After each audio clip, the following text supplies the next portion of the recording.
Hi, welcome back, friends. I am so grateful that you are all here, coming in from all over the world. We are such a great NeuroTribe community and building and growing every single day. As promised, every 10th episode, I am having a guest from our NeuroTribe community. And today we have Mr. Oleg. Oleg, say hi. Hello, Hello. glad to be here. Thank you. So Oleg is actually my IT guy, and I genuinely love to hire within the community. So my intention is to hire neurodivergent individuals or people that have neurodivergent children. And Oleg actually has a daughter, beautiful Rita, and she is on the spectrum. Oleg and I work together doing IT. As you guys all know, I am not great with tech, and Oleg is kind of the go-to person that I have.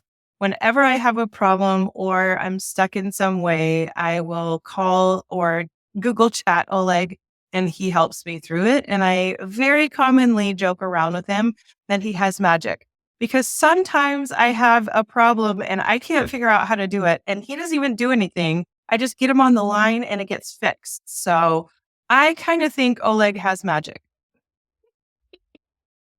No comment. No comment.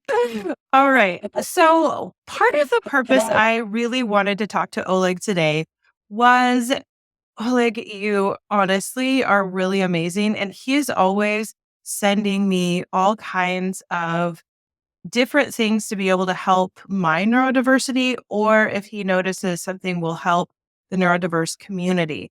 And so sometimes it has to be with like an extension that you add to your toolbar, or it's an AI something or other that can help with ADHD, or a feature that you can talk into and it can summarize. So I wanted to just kind of open the playing field and let Oleg talk about some of the things that he has found that can really show up to serve all of you, and tools that are ready and you can utilize right away for either free or low cost. So Oleg, the stage is yours. Thank you. Well, I like Theresa said, I'm in IT and I've been in IT for a while. And I've used main purpose of what I do is to try to bring solutions that are technical in nature to businesses because, businesses typically have issues and they need to be resolved somehow. But a lot of IT solutions in the past had to do with, for example, let's say you want to track something. So you use a spreadsheet, you put it in, and if you look at it from a standpoint of neurodivergent community, it's not very helpful. Okay. So you can do a spreadsheet, maybe you can track something related to it, but it really isn't much help. So when AI came out, I became very enthusiastic about using it because I saw it actually has a certain degree of intelligence. It's not as smart yet as some of the human beings that built it, but at the same time, it's smart enough where it can really be helpful in various tasks and various things that it can do. Like a small example would be, let's say you have a person who is neurodivergent and they need to read long articles. It really irritates them and they just don't want to spend the time. It's not something they like to do or want to do, but they have to do it. So, for example, you can use AI to simply give it whatever the document is and say, summarize it to me in 3 paragraphs or summarize it to me with 5 key takeaway points. And it'll fairly quickly go ahead and come back with the summary and the takeaway points, which is exactly what the person wants to do. So that's where you can use technology. And that's why I'm excited about it, that you can actually help people who are neurodivergent to solve their problems to a degree using some of these technological issues. So the bottom line, there's a number of tools, especially on the AI spectrum, and they're all very low cost. In many cases, they're free. And they allow, I think they have a lot of potential for positive use to help neurodivergent people and their families to cope with the situation a little bit better, or do things faster, or save some time, or, basically resolve whatever issues they have in the appropriate manner. Maybe they have a task that's overwhelming, so they can ask AI to break this task into smaller steps. And then if that's not enough, then you can ask it to break it into even smaller steps. And then you got this list of these steps, and you just go through the list, and then things get obviously a lot easier to get things done in smaller little chunks than doing everything in one way. So there's a number of different things. I'm pretty excited about using that technology for people to help them out. Yeah. And you also introduced me to, and I know I really appreciate this as a person with ADHD, right? And then I also have thought about people that are dyslexic, people that are dysgraphic, be able to talk into an AI and have it be able to take all of your ramblings, all of your talking, and be able to structure it in a way where it makes sense and summarizes what you are saying. Do you want to talk a little bit about what that is, what it's called, and what that is? Yeah, yeah. So there's a number of tools, but one particular one is called audio notes.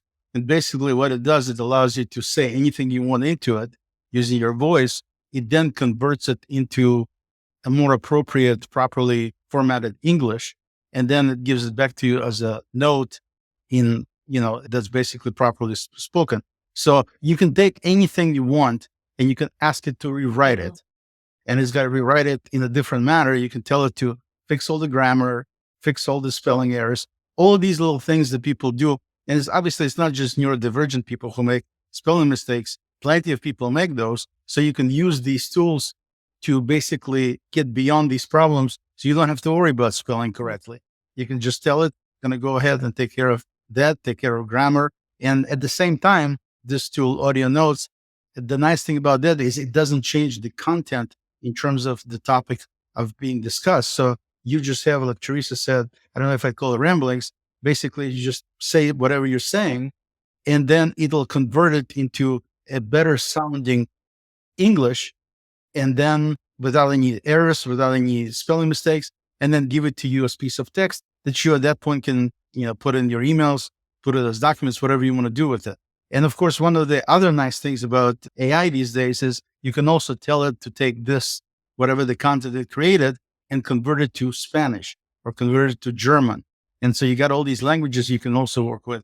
So there's a number of possibilities of how these tools could be very, very useful in writing and in reading. And, even simple things like coming up with email. A lot of times you sit down to type an email, and for whatever reason, you just can't come up with the right way, or you put something down and then you don't really like it and things like that. So that's where AI comes in, because it can help. You can just give it a little bit of instructions about what you're trying to accomplish, and it'll do a beautiful job creating it for you. And then, of course, you can tell it to do it again. You can tell it to redo it. You can tell it to change this to that. You're in control, and you just have this really kind of smart, capable tool that will really help you with a lot of different things you need to get done in your life. Yeah. And I think the thing that I really appreciate is you have taught me how to use and utilize myself. And when I first met Oleg, gosh, I guess it was about a year ago now.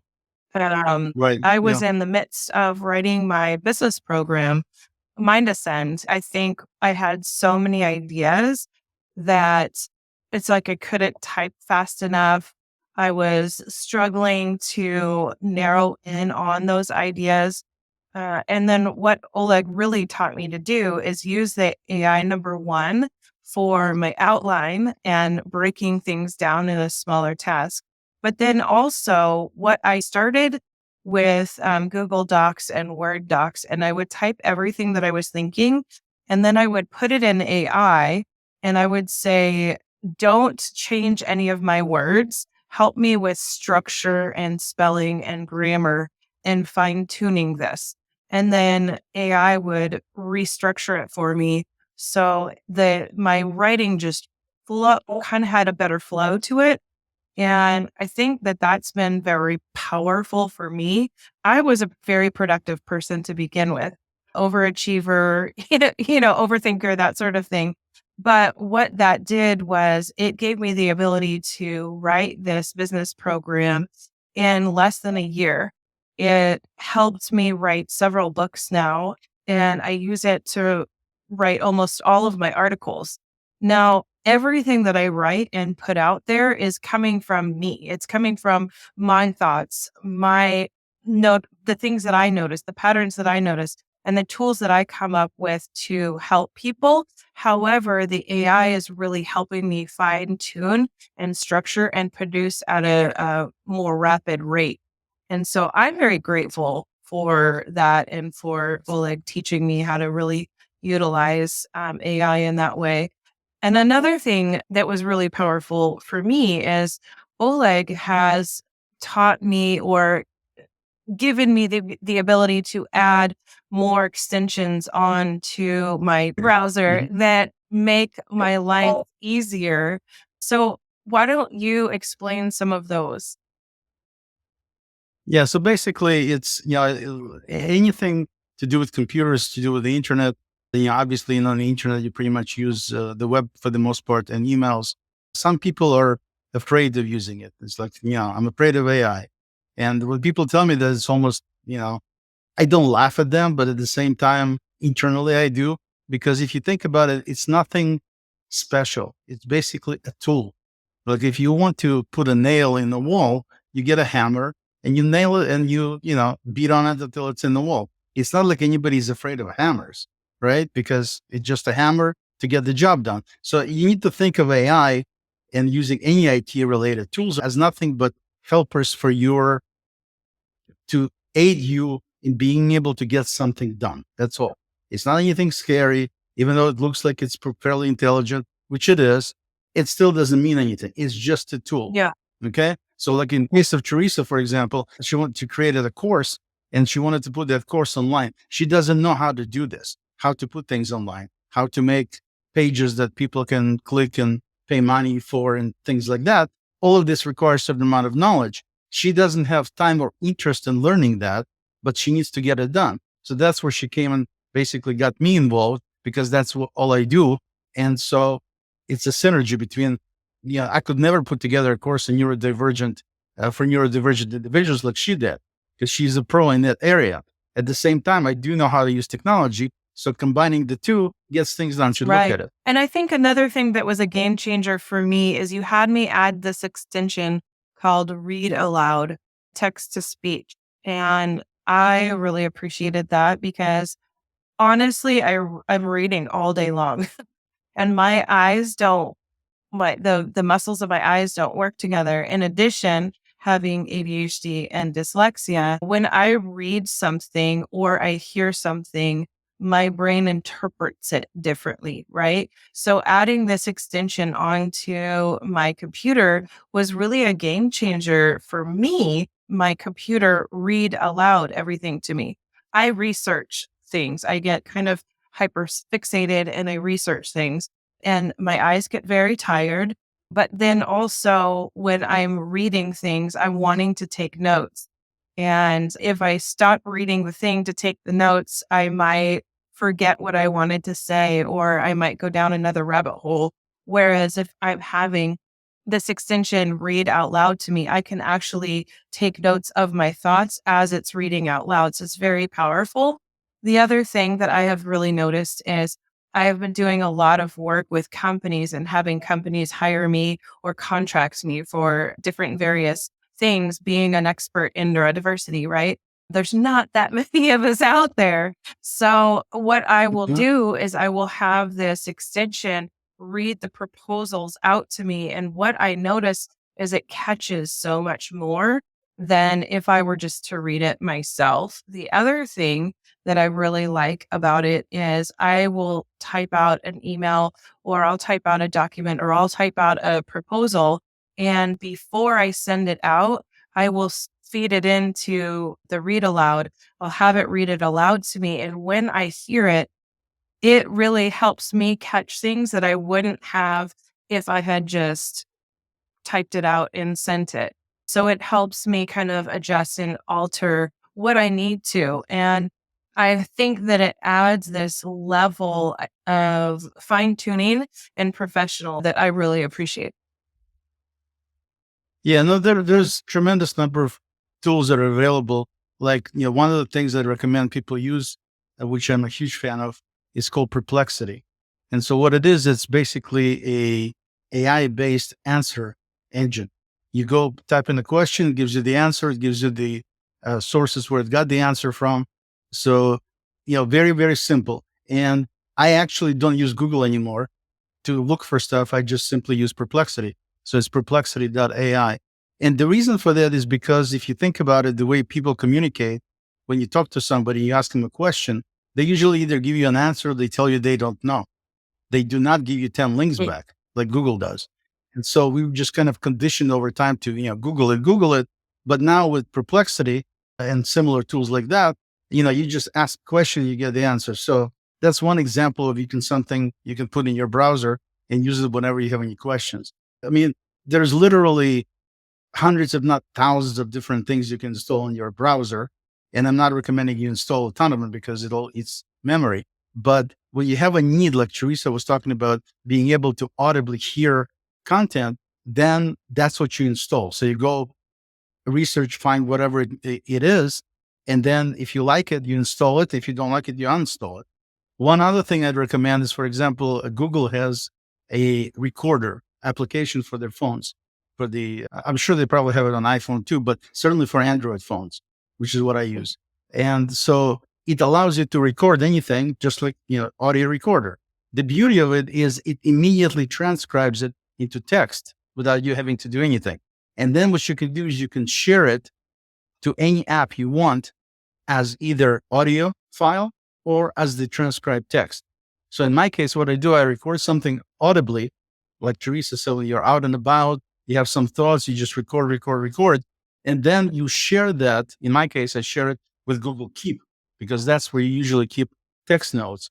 And then the nice thing about Keep is it's got really good search capability. So in the future, I can go in and I can look for any kind of content I want, and it'll come up because I initially recorded it using voice, and that everything is stored as text. And now I can search through all of that. So there's myriad of possibilities. And the main thing I would say is that think about what would be useful for you, because everybody, has different needs, different challenges. And then based on that, do a little bit of research. Use Perplexity if you want to say what's the best tool to use for fill in the blank. And then it'll tell you, and then you can go ahead and get it. It'll give you the directions of how to do it. And so even if you don't have an IT person you can call, by the way, I'm available. But if you don't have an IT person to call, then you can certainly use Perplexity to help you either find where it is, how to use it, things like that. So don't get overwhelmed. There's a tremendous amount of stuff out there. But the important thing is that the help tools are available. A lot of them are free. A ton of them are free. And at the same time, they're super helpful and useful. And I definitely recommend looking into it. Yeah, absolutely. I think the other thing I'm really excited about is all of these tools plus more. I have a membership that is launching in May, and I am going to be adding as many tools that are neural friendly as I can into that membership with the help of Oleg. Thank you. Everybody give Oleg a round of applause. And so I'm very excited to be able to add these tools into their community, to be able to help and give as many free ones out as we can, right? And so, Oleg, can you tell me, where do we find you? If someone wants to talk to you, if someone really feels like, wait, hang on, what that guy said, by the way, amazing Russian accent, but what that guy said, I need to talk to him. How do we find you, Oleg? You can find me via my website, which is pcs-.com. The company is called Productive Computer Systems. So it's PCS for short. And dash, like a minus sign, the word works.com. You can contact me from there. And if you want to email me, it's just Oleg at pcs-works.com. Either way, I'm easily found. You can always find me through Theresa as well. Yes. She knows where I do. I know where to find you. So I know that I am your client, but what is your ideal client? Like if someone really needed you, who is the perfect one to find you? I've been in IT for 4.5 decades. So for a very long time. And I've done just about anything you can think about IT related. And now I'm heavily into AI, as you can tell. Small businesses can't afford to have their own IT department. They all need it, but they can't afford it. So I came up with this concept, IT in a box. So if people are looking for, just like you pick up the phone to call your accountant and ask the question about some of the invoices, same kind of deal too. You can pick up the phone, oh, like I need this, or how do I do that? Or, anything related to technology. So that's one way. Another thing that if you have a specific project like Theresa had with putting her course online, then obviously I can do that as well. So that's another thing. And the only other thing I would say is that whenever you're looking for IT people, be careful because there's, most of the IT people out there probably know more about IT than you do as a business owner. That's a normal thing. And so unfortunately, there've been some cases where IT people are not exactly as ethical as they should be. So always make sure, whether you're talking to me or anybody else, that you do your due diligence in making sure that these people can explain to you why you should hire them and what they will bring to the table. Mm. So it's very clear that you're hiring somebody that makes sense to you. Put IT stuff aside and actually talk to them as a person to person and see it. To me, attitude, I think, is much more important than any kind of knowledge and stuff like that. But yeah, I mean, I'm, easily found and I'll be happy to talk to anybody. Yeah. So there's a couple more places that you can find Oleg, and he is being very humble right now, by the way, you guys. But Oleg makes AI artwork all the time, and he actually has, is it an Etsy shop? Oh, it's called Contagious because I wanted to have something with the word AI in it. Okay. And there is another thing that you do that I find interesting. It has to do with, now correct me if I'm wrong, you make QR codes for places like restaurants and things. Can you explain that? No, it's not QR codes. It works on QR codes, but basically it's customer loyalty programs. So if you know of customer loyalty programs in places like McDonald's and Applebee's, they all tell you to use their app and they will give you some discounts. I put together my own loyalty program for restaurants, for small businesses. All you need is a phone. There's nothing to download or install, no apps of any kind. It works off QR codes. That's what Teresa brings up, QR code. And so if anybody's looking for a customer loyalty program that's super easy to use, then I can talk to you about that as well. Yeah, it actually just occurred to me. I was on season 11 of The Blocks that airs on Prime, and you can download an app that the show runs on. I have a friend who owns a crepe place in Arizona called Ole Ole. And it occurred to me, I should introduce you guys so you can set up a customer loyalty thing for her. That would be amazing. Oleg, thank you so much for coming and doing the show with us today. I feel like you gave us all a lot to think about and things to look in, research. If you want to find Oleg in the show notes, I will add his web address in the show notes for you guys so it's easy to find him. Always feel free to reach out to me. I'm always here for you guys. But I also want you to be able to find Oleg because he has a heart of gold. Okay. I love you guys. Have a wonderful day. Bye bye.